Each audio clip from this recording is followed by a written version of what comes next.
Bernard Van Crennes, bonjour. Bonjour. Et merci de ta fidélité à notre salon. Je crois que depuis que tu es président de la CFE-CGC, tu n'as pas manqué. Absolument, mais c'est toujours un très grand plaisir de venir sur ce salon, notamment de rencontrer beaucoup de nos collègues adhérents et militants, CFE-CGC en particulier, et d'échanger avec eux sur des réalités quotidiennes concrètes. Alors j'ai fait un petit calcul du temps passé par leader d'organisation syndicale sur son stand, sur le salon CE. Tu arrives largement en tête, largement en tête, devant Jean-Claude Mailly, je crois. Et puis après viennent les autres. Mais écoute, si ça pouvait être la réalité du positionnement des organisations syndicales sur l'échiquier français, j'en serais très heureux. Alors, il y a des choses graves qui se passent en Europe. On a des mouvements sociaux en Espagne, on a des mouvements sociaux en Grèce. Est-ce que tu penses qu'il peut y avoir une contagion de ces mouvements en France, ou est-ce que tu penses que notre système français, avec ses systèmes de protection, ont des amortisseurs naturels qui font qu'on est préservé de ce genre de mouvement?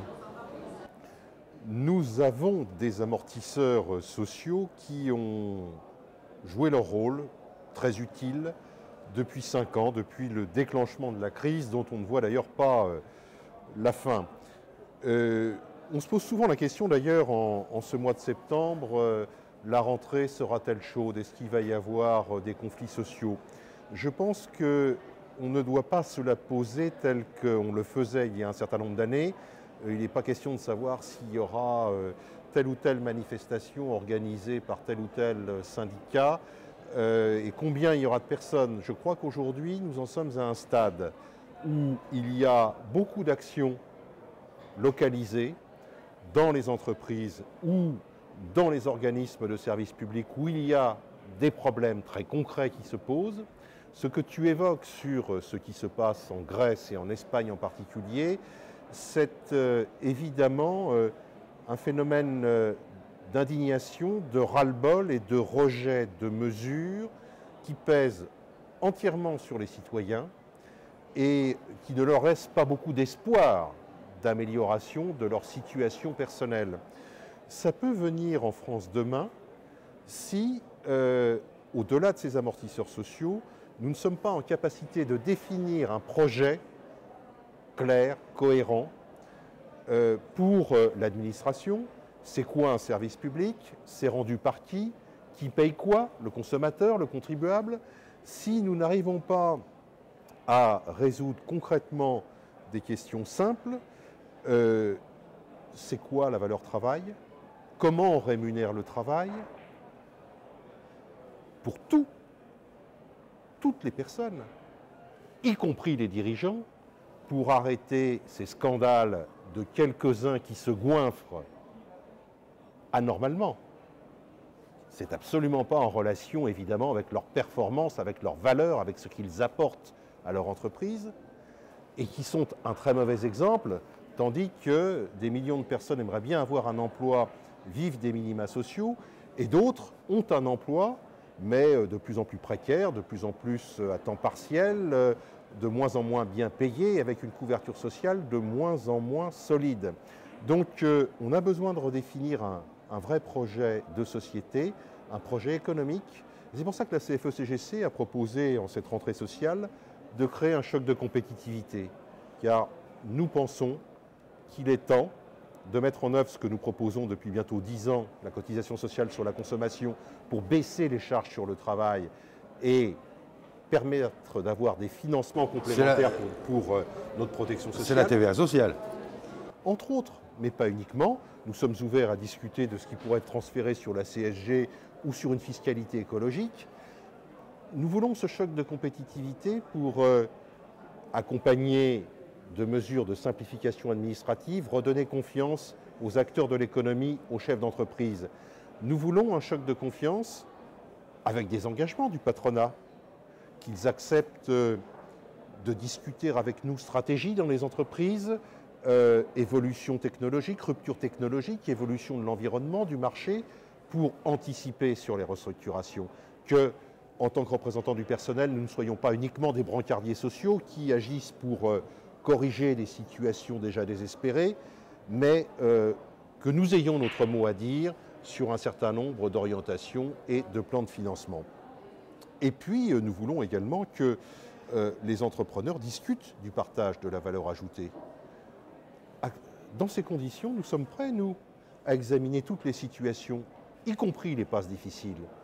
Nous savons prendre nos responsabilités, on l'a démontré cette année chez Air France, à Cévennes-Nord, comme on l'avait démontré il y a quelques années chez Robert Bosch-Vénitieux, entre autres, à condition que ces fameux accords dits compétitivité-emploi, que nous appelons accords de sauvegarde de l'activité et de l'emploi, eh bien, nous les négocions pour une durée déterminée, avec une évaluation régulière au moins une fois par an, avec des perspectives de retour à meilleure fortune, d'où la discussion sur le partage des richesses créées, et puis également quelque chose d'essentiel, c'est qu'il y ait un engagement majoritaire de la part des salariés directement par référendum ou au travers de leurs représentants, au travers de leurs instances élues. Voilà des éléments qui doivent nous permettre de sortir de ce contexte et de ce climat où chacun a bien conscience de la difficulté de la situation, mais chacun renvoie la faute sur l'autre et demande aux autres de faire des efforts. Il faut que les efforts soient clairement affichés et partagés et équitablement répartis. Alors, dans cet esprit-là, quel message tu adresserais aux élus et mandatés, donc élus, de la CFE-CGC dans les entreprises au moment où on va commencer à négocier les NAO, on va rentrer en négociation annuelle obligatoire. Sur quoi attires-tu plus leur attention et sur quoi tu leur demanderais d'être vigilants dans le cadre de ces négociations annuelles? Je crois qu'on a plus seulement à négocier les salaires, le temps de travail, les conditions d'emploi. On doit voir quelle est la situation de l'emploi dans toutes ses composantes. Qu'est-ce qui est sous-traité? Qu'est-ce qui est externalisé? Quels sont les prestataires de services? Quel est le volume de l'intérim? Des CDD, etc. Parce qu'on voit bien que devant un certain nombre de choix faits depuis des années, on n'est plus véritablement en situation de résoudre ce problème de crise de l'emploi et de chômage en France. C'est pour ça que la CFE-CGC propose que l'on taxe les automates d'activités non délocalisables, parce que le constat il est clair, depuis 10, 20 ou 30 ans, en particulier avec les nouvelles technologies de l'information et de la communication, on n'a plus d'interface humaine dans tout un tas de nos activités quotidiennes, que ce soit les péages d'autoroute, que ce soit le contact avec une banque pour retirer de l'argent, déposer un chèque, faire un certain nombre d'opérations, constater l'état de son compte, que ce soit dans les supermarchés, les caissières de supermarchés. Demain, ça sera, c'est déjà le cas dans les transports, pour acheter son billet, pour le valider, etc.